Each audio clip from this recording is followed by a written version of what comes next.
शहर के लोग कुछ ज्यादा ही खुद मुख्तार हो गए हैं, एक दूसरे को मार मार कर सड़कों पर फेंक रहे हैं। एक कांस्टेबल ने कहा और पिछली सीट की तरफ देखते हुए बोला, आप लोग कौन है बीबी, और ये आदमी बेहोश क्यों है? ये मेरा भैया जी बीमार है, इसे दौरे पड़ते हैं, बेहोश हो गया है, डॉक्टर के पास ले जा रहे हैं, समीना ने जवाब दिया। इसी दौरान एएसआई ने हाथ में पकड़ी हुई टार्च रोशन कर ली। उस वक्त शारिक ने अगरचे मुंह फेर लिया था, लेकिन उसका चेहरा रोशनी में आ गया था। उसके साथ ही एएसआई चीख उठा, ओए तुम! उसने एकदम शारिक पर पिस्तौल तान दिया। तुम तो वही हो जो उस दिन हाजी के नाम पर धोखा देकर भाग गए थे। अब मैंने तुम्हें पहचान लिया है। तुम शारिक को हाथ ऊपर उठा लो और खबरदार कोई हरकत मत करना। शारिक के मुंह से बेचार गहरा सांस निकल गया। उसने हाथ ऊपर उठा लिया और फिर ऑफिसर के हुक्म पर रिक्शे से उतर गया। बीबी, आप लोग भी नीचे उतर जाओ, एएसआई ने समीना की तरफ देखते हुए कहा। ये शारिक है, खतरनाक मुजरिम, इसने शहर में कत्लो गारत मचा रखी है। आप लोग रिक्शे से उतरकर इस तरफ खड़ी हो जाएं। मेरा भाई बेहोश पड़ा है, अगर इसे कुछ हो गया तो फिक्र ना कर बीबी, एएसआई ने कहा। कोई गाड़ी इधर से आती है तो आप लोगों को उसमें बिठा देंगे। समीना और शाहपरी ने एक दूसरे की तरफ देखा और फिर तारा को सीट पर डालकर नीचे उतर गई। दोनों कांस्टेबलों ने भी अपनी अपनी राइफलें शारिक पर तान रखी थी। समीना और शाहपरी उन पुलिस वालों के पीछे चली गई और फिर उन दोनों ने अपने अपने पिस्तौल निकाल लिए। शाहपरी ने दोनों कांस्टेबलों को जद में ले लिया और समीना ने अपना पिस्तौल एएसआई की पूंछ से लगा दिया। तुमने शारिक को तो पहचान दिया, लेकिन यह भूल गए कि इसके साथ समीना भी होती है। उसकी हल्की से गुर्राहट निकली। तुम तीनों अपना असला फेंक दो, वरना कत्लो गारत में समीना भी शारिक से कम नहीं है। एएसआई ने कांस्टेबलों की तरफ देखा, फिर अपना रिवॉल्वर फेंक दिया। कांस्टेबलों ने भी राइफलें फेंक दी। शारिक ने कमीज के नीचे से अपना पिस्तौल निकाल लिया। तुम अक्लमंद हो, वो एएसआई की तरफ देखते हुए मुस्कुराया। अब तुम तीनों उस गली में दौड़ते चले जाओ, अगर मुड़कर देखा या कहीं रुके तो शूट कर दिए जाओगे। एएसआई दोनों कांस्टेबल वाकई अक्लमंद थे। उन्होंने शारिक के हुक्म की तामील में एक लम्हे की भी ताखीर नहीं की और मुड़कर कोठी के दरमियान एक गली में दौड़ते चले गए। चलो रिक्शे में बैठो, जल्दी करो। शारिक पिस्तौल कमीज के नीचे उड़ता हुआ अपनी सीट पर बैठ गया और रिक्शा स्टार्ट कर दिया। समीना और शाहपरी ने एएसआई का रिवॉल्वर और दोनों कांस्टेबलों की राइफलें उठाई और रिक्शे में बैठ गई। तारा को उन्होंने अपने बीच में दबा लिया। रिक्शा एकदम हरकत में आ गया। उसी वक्त पीछे से किसी गाड़ी के हेडलैम्प्स की रोशनी चमकी थी। शारिक लीची रफ्तार बढ़ाता गया। वो गाड़ी भी तेज रफ्तारी से करीब आ रही थी और बिलाकर उनके बराबर पहुंचकर उसकी रफ्तार कम हो गई। शारिक के दिल की धड़कन तेज हो गई। वो पुलिस की गाड़ी थी। समीना और शाहपरी भी होशियार हो गई। उन्होंने राइफलें पैरों के करीब डालकर चादर और बुरके का पल्लू इस तरह फैला दिया कि राइफलें छुप गई। ठीक उसी वक्त तारा भी कसमसाने लगा। वो शायद होश में आ रहा था। समीना बदहवास होगी, लेकिन उसने फौरन ही अपने आप पर काबू पा लिया और तारों को अपने साथ लिपटाकर एक हाथ से उसका मुंह सख्ती से दबा दिया। शाहपरी के दिल की कैफियत भी खासी उद्दर थी। उसने तारा के दोनों हाथ पकड़ रखे थे। शारिक का ख्याल था कि पुलिस वैन उन्हें रोकेगी। उसने अपने आप को हर किस्म की सूरत से निपटने के लिए तैयार कर लिया, लेकिन पुलिस वैन रुकी नहीं। उनके बराबर पहुंचकर उसकी रफ्तार कम हुई थी। ये वही वैन थी जिसने दैर के पुल के करीब उन्हें रोका था। वैन में बैठे हुए पुलिस वाले उन्होंने पहचान दिया था कि ये वही खवातीन थी जो मरीज को लिए जा रही थी।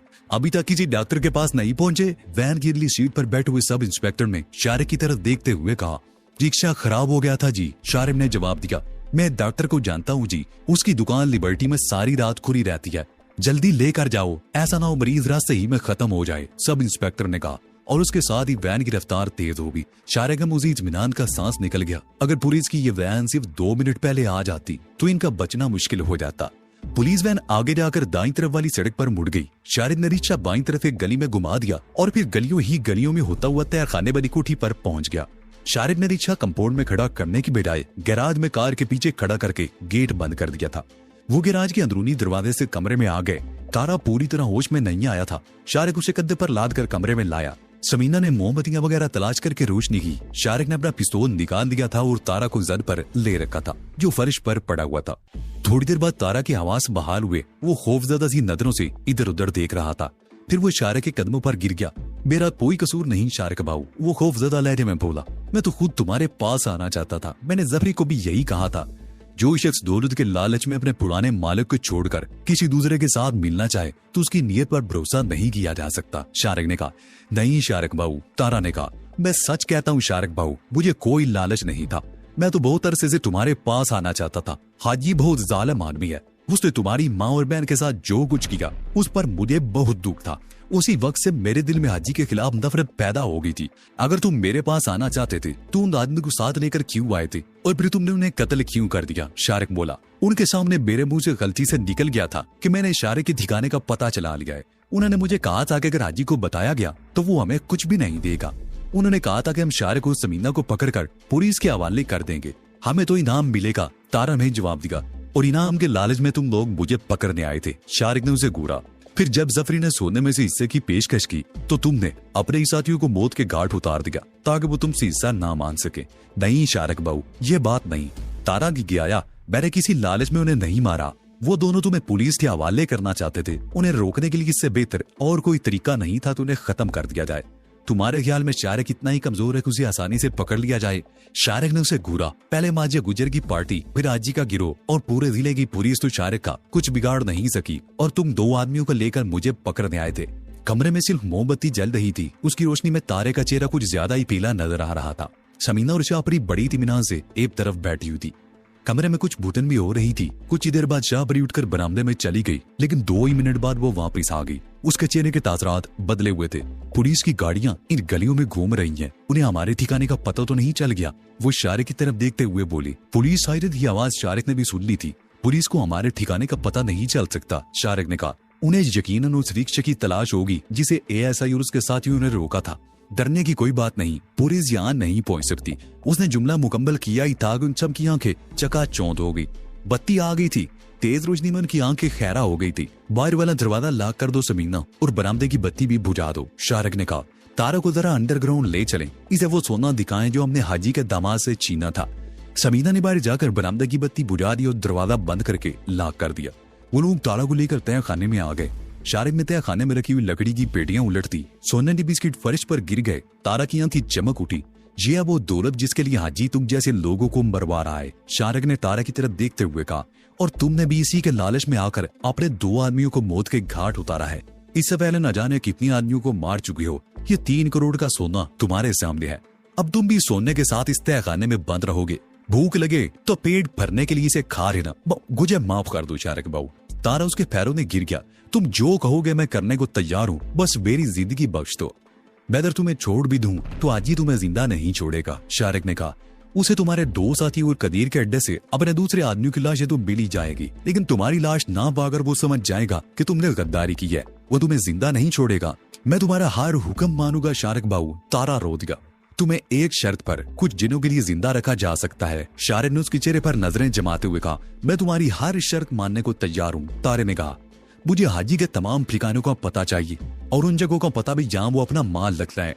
बता दूंगा शारिक बाबू, मैं सब कुछ बता दूंगा, तारा बोला। लेकिन तुम्हें वादा करना होगा कि मुझे जिंदा छोड़ दोगे। मैं यहाँ से चला जाऊंगा, लाहौर छोड़कर किसी ऐसी जगह चला जाऊंगा जहाँ उसके आदमी मुझे तलाश ही ना कर सके। मैं ये वादा नहीं कर सकता, लेकिन तुम्हें वो तमाम पते बताने होंगे जो मैं पूछ रहा हूँ, शारिक ने कहा। बता दूंगा, मैं हाजी के सारे ठिकाने बता दूंगा, तारा ने रोते हुए कहा। तो बस शुरू हो जाओ, शारिक ने कहा। सबसे पहले ये बताओ कि हाजी अपना स्मगल शुदा माल कहाँ रखता है? माल रखने के लिए 3 ठिकाने हैं, तारा ने जवाब दिया।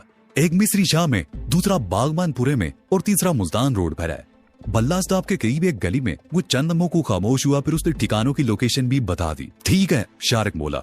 तुम 1-2 दिन इसी तय खाने में रहोगे, उसके बाद तुम्हारे बारे में कोई फैसला किया जाएगा। शारिक ने समीना और शाहपरी को इशारा किया। वो तीनों तय खाने से बाहर आ गए। शारिक ने तय खाने का दरवाजा बंद करके ताला डाल दिया। बिना ख्याल चाय तो नहीं मिलेगी, शारिक ने लाउंज में सोफे पर बैठते हुए पूछा। बगैर दूध के चाय मिल सकती है, समीना ने मुस्कुराते हुए कहा। और तुमने दूध के जो डिब्बे लाकर रखे थे वो कहाँ गए? शारिक बोला। ओह, वो तो मैं भूल ही गई थी, समीना ने जवाब दिया। अभी चाय बना कर लाती हूँ। वो उठकर किचन में चली गई। शाहबाई मौका पाकर शारिक के साथ बैठ गई। तुम्हारी माँ और बहन बहुत अच्छी हैं, वो उसकी तरफ देखते हुए बोली। उन्हें हर वक्त तुम्हारी परेशानी रहती है।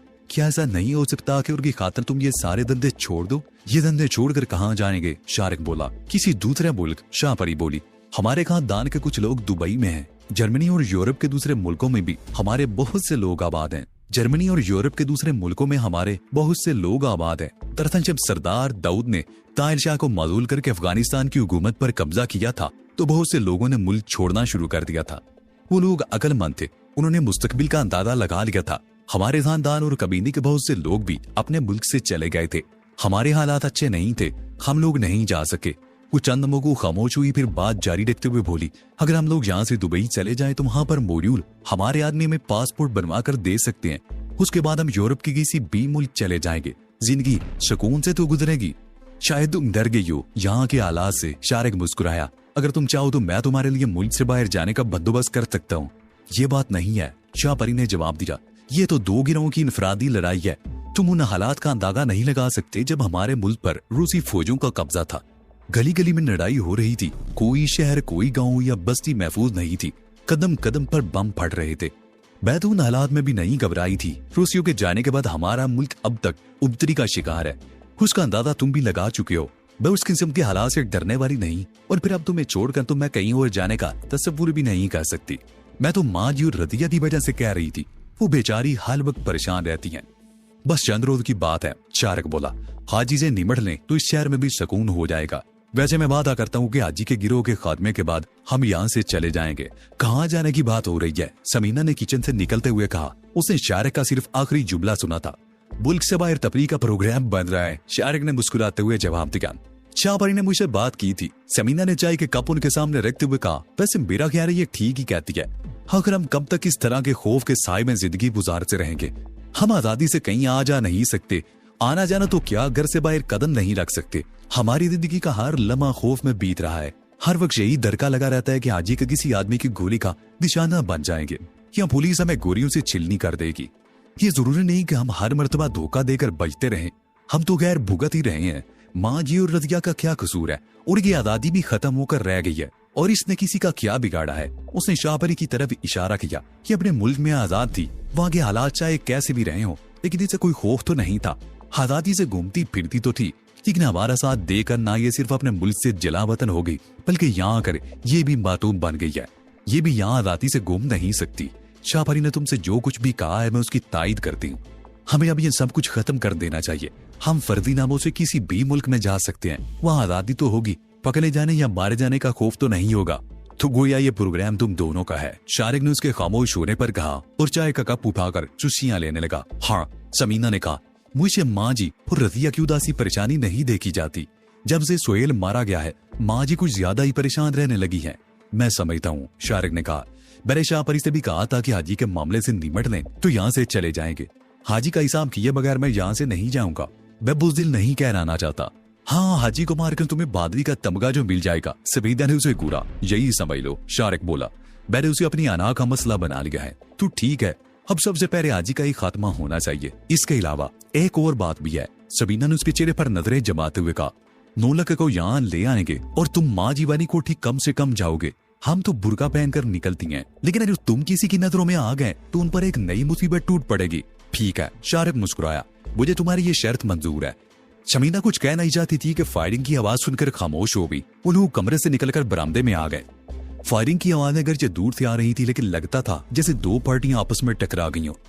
तुमने जमरी वगैरह को यहाँ का पता बताया था ना? शमीना इशारे की तरफ देखते हुए बोली। मुझे लगता है हमारे ही आदमी पुलिस से टकरा गए हैं। मुझे भी कुछ ऐसे ही लग रहा है, शारिक बोला। अगर ये हमारे ही आदमी है और पुलिस या किसी और पार्टी से तसादुम हो गया है तो उन्हें इस तरफ नहीं आना चाहिए। इस तरफ आकर वो बहुत बड़ी गलती करेंगे।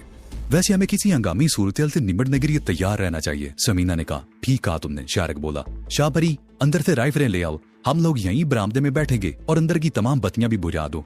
शाहपरी ने अपना चाय का कप समीना को थमा दिया और अंदर से पुलिस से छीनी हुई 2 कलाशिनकोव राइफलें उठा लाई। उसे कमरों की बत्तियां भी बुझा दी थी। शारिक के पास अपना पिस्तौल मौजूद था। वो तीनों तारीकी में कुर्सियों पर बरामदे में बैठ गए और चाय की चुस्कियां लेने लगे। फायरिंग की आवाजें बदसूर आ रही थी, फिर वो आवाजें बतदरीज दूर होती गई और उनके तसलसल में भी फर्क आ गया और फिर आखिर वो आवाजें बंद हो गई। शारिक और समीना वगैरह बरामदे में बैठे रहे। फायरिंग के बंद होने का मतलब ये नहीं था कि वो लोग किसी और तरफ निकल गए होंगे। हो सकता है वो पुलिस को धोखा देकर इस तरफ आने की कोशिश करें, और इस बात को भी नजरअंदाज नहीं किया जा सकता कि उनके ताकुम में पुलिस भी यहाँ पहुंच जाए। नौजवान एएसआई और उसके साथ ही कांस्टेबलों से पुलिस के आला अफसरान को ये इतला मिल चुकी होगी कि शारिक और समीना इस इलाके में मौजूद हैं। दूसरा वाकया इस फायरिंग का हुआ था। हो सकता है पुलिस की भारी नफरी ने इस पूरे इलाके को घेरे में ले लिया हो। इस इम्कान को भी नजरअंदाज नहीं किया जा सकता कि वो लोग घरों की भी तलाशी लेना शुरू कर दें। जब मामला समीना और शारिक जैसे मुजरिमों का हो तो पुलिस ये कदम भी उठा सकती है। वक्त गुजरता रहा। मुख्तलिफ इजरात से पुलिस सायरन की आवाजें सुनाई देती रही, जिसे यह अंदाजा होता था कि पुलिस इस इलाके में मौजूद थी। तुमने बताया था कि ये कोठी तुमने किसी सब्जी वाले की मार्फत किराए पर ली थी। शारिक ने समीना की तरफ देखते हुए कहा। हाँ, क्या बात है? समीना ने उल्टी हुई नजरों से उसकी तरफ देखा। हो सकता है कि पुलिस मालूमात हासिल करने के लिए एस्केट एजेंसियों और इस किस्म के लोगों से भी राब्ते करे जो मकानों को किराए पर लेने देने का बिजनेस करते हैं। मैं सोच रहा हूँ कि कहीं ऐसा तो नहीं कि पुलिस उस सब्जी वाले के तवस से यहाँ पहुंच जाए।